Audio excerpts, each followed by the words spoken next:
Oke guys, kita akan ngebahas sasis D Project yang versi baru dah. Itu tetap harus ada yang dimodif. Saya akan ngebahas cara ngemodifnya agar suara gear tetap halus ya, tanpa mencoak gearbox. Dia ada 3 cara ya.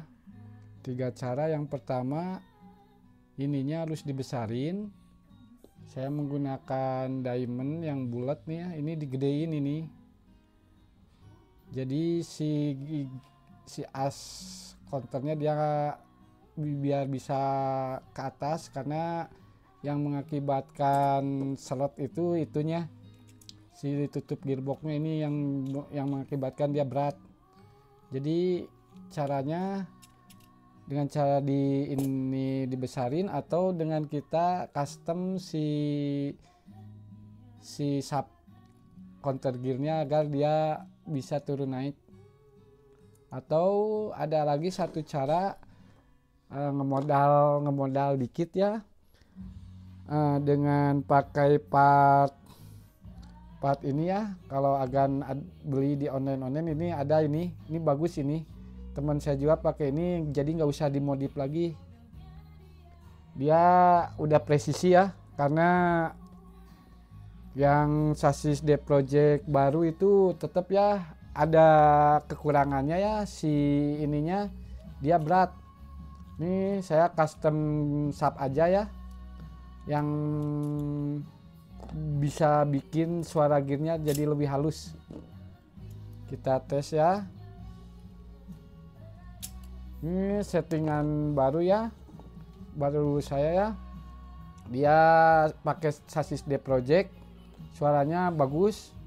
Saya mulai merambah mau menggunakan SFM juga ya, karena di regulasi IMI itu memperbolehkan sasis D Project. Saya baru tahu itu sasis D Project bisa masuk IMI ya, makanya saya ikut beralih juga yang ngikutin arusnya ya. Karena kalau pakai ori tahu sendiri harga di atas 700, nggak apa-apa lah pakai KW juga. Saya ngedukung itu IMI memperbolehkan sasis D Project. Semoga kedepannya sasis ori juga banjir ya. Nih yang di custom dia suaranya halus.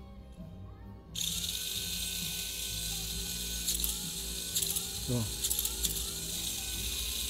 Suaranya halus ya.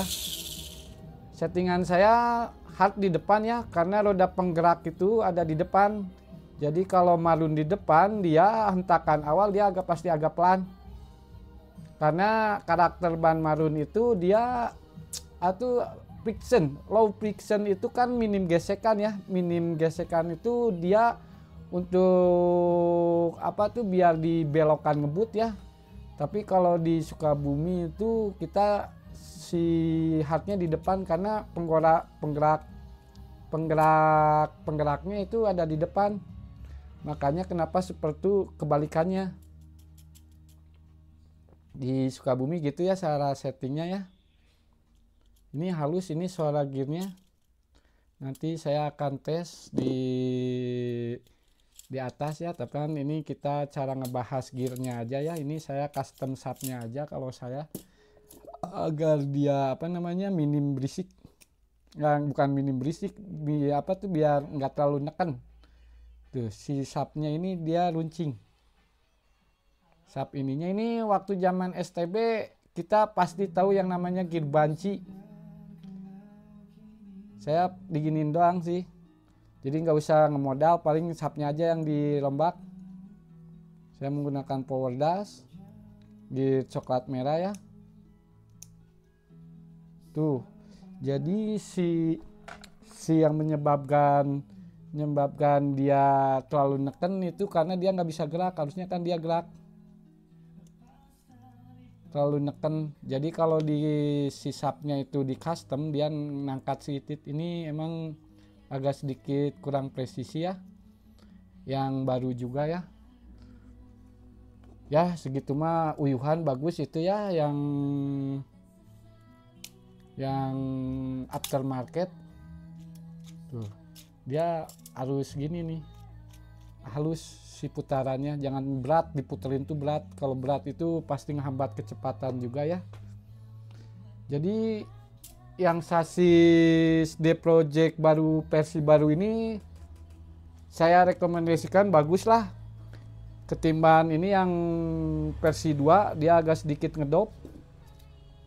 Kata teman-teman sih ini apa namanya, sering patah di sini. Yang baru itu dia agak sedikit kaku juga ya, ditambah ini lumayan nih dia terlalu lentur. Saya juga ada yang sasis ori, juga, yang sasis ori juga nih.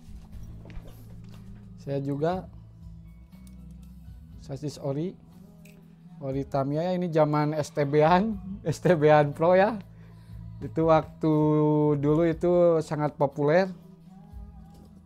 Jadi teman-teman kalau mau sasis D Project saya rekomendasikan itu bagus, cuman sedikit ngemodif si sub ininya ya, diri sedikit diruncingin agar suara gearnya lebih halus.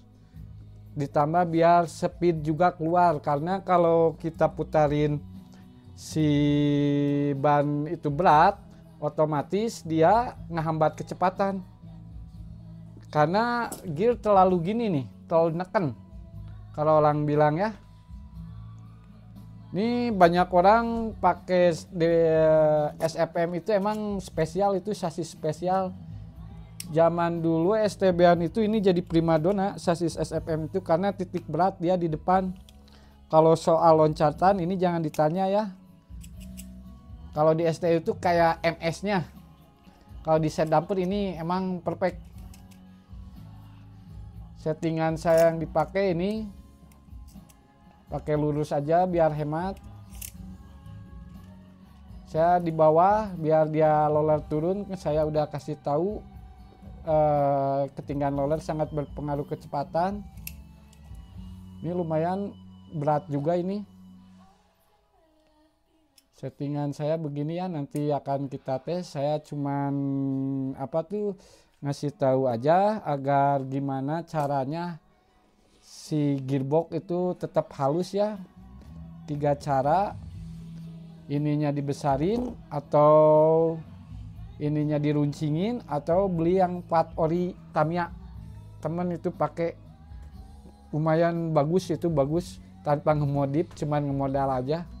Jadi banyak cara ya. Sebelumnya saya ada yang review juga, katanya nggak ada masalah di gearbox, cuman nggak tahu ya, itu mungkin untung-untungan ya. Cuman setahu saya ini, saya juga yang versi baru tetap agak sedikit neken, makanya beli juga karena yang review katanya bagus, nggak taunya neken-neken juga. Ya udahlah, saya cari cara, akhirnya ketemu 3 cara itu ya. Nggak tahu ada yang di modif ininya, cuman kalau saya yang simple-simple aja. Ditambah ini regulasinya udah boleh masuk ke IMI juga ya. Ini salut saya menggandeng kalangan bawah ya, IMI ya. Saya setuju, karena kalau kita terlalu ketat juga kasihan pemain ya. Harus beli partnya 700 ribuan lah itu. Saya ngedukung, karena emang tidak bisa dipungkiri sasis SFM emang gini ya. Kalau dari segi loncatan udah paling bagus lah sasis SFM. Nanti saya akan ngulikin dan tes run di atas ya. Jadi segitu dulu pembahasan tentang cara ngemodif gearbox SFM yang versi terbaru ya. Semoga bisa bermanfaat. Salam gaspol ABCD Sel.